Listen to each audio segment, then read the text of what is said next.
Ayrim odamlar oldin namozni o'qiymiz, ana undan keyin og'izni ochamiz. Qolgan odamlar yo'q.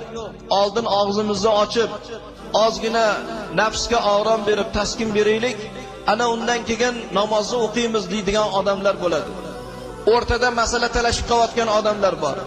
Shuning uchun janob payg'ambarimizning muborak hadislarida meni ummatim uchun o'z vaqtida iftorlik qilish xayrlik degan ekanlar.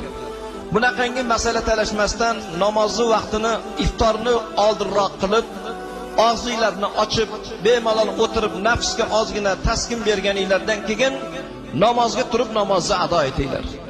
Bir xil odamlar 1 minut o'tib ketdi-yu, 1 minut oldin ochib qo'ydik yo keyin ochib qo'ydik deb to'polon qilib odamlarni ko'rdik. Hali aytib o'tilgandek, payg'ambarimizning davrlarida soat ham bo'lgan emas, kalendar ham bo'lgan emas. Shomni vaqti kirdimi, iftorlikning vaqti zohir bo'ldi. Masala talashishga hojat yo'q. Ko'r odamga ham ma'lum bu narsa. Talashib to'polon qilishga, iftorlikni dasturxonning ustida munozara qilishga, bahs yuritishga bu yerda hech qanaqangi hojat yo'q, birodarlar. Mana shu shomni vaqti kirib kelishi bilan iftorlikning vaqti boshlanadi. Masala talashmasdan 1 minut undoq ekan, 1 minut mundoq ekan deb bir-biringlarni dilinglarni iftorlik dasturxonining ustida siyoh qilmasdan bemalol iftorliginglarni qilinglar. Ikkinchisi, iftorlik vaqtida janob Rasulullohdan hadis bor. Dunyoni so'zlarini qo'yinglar. Bozordagi dollardan tortib sotilayotgan narx-navo molni, siyosatni, tijoratni o'zini holiga qo'yinglar. İftorlik vaqtida duo qilinglar. Payg'ambarimizdan hadis bor.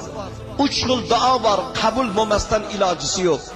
Birinchisi, odil podsholarning qilgan duosi Allohning dargohida qabul. Ikkinchisi, zulmda yurgan mazlum odamning duosi qabul. Uchinchisi, kun bo'yi roza tutib, rozadorlikda kunini o'tkazgan bandaning duosi Allohning nazdida qabul bo'lar ekan. Shunaqangi paytda roza iftorlik vaqti yaqinlashganda duo qilinglar. Dilinglardagi niyatlaringlarni Allohdan so'rab, iltijo qilib, Allohning o'ziga yalinib, yolvorib, dasturxonlarning ustida qilingan iftorlikdagi duo qabul bo'lmasdan ilojisi yo'q.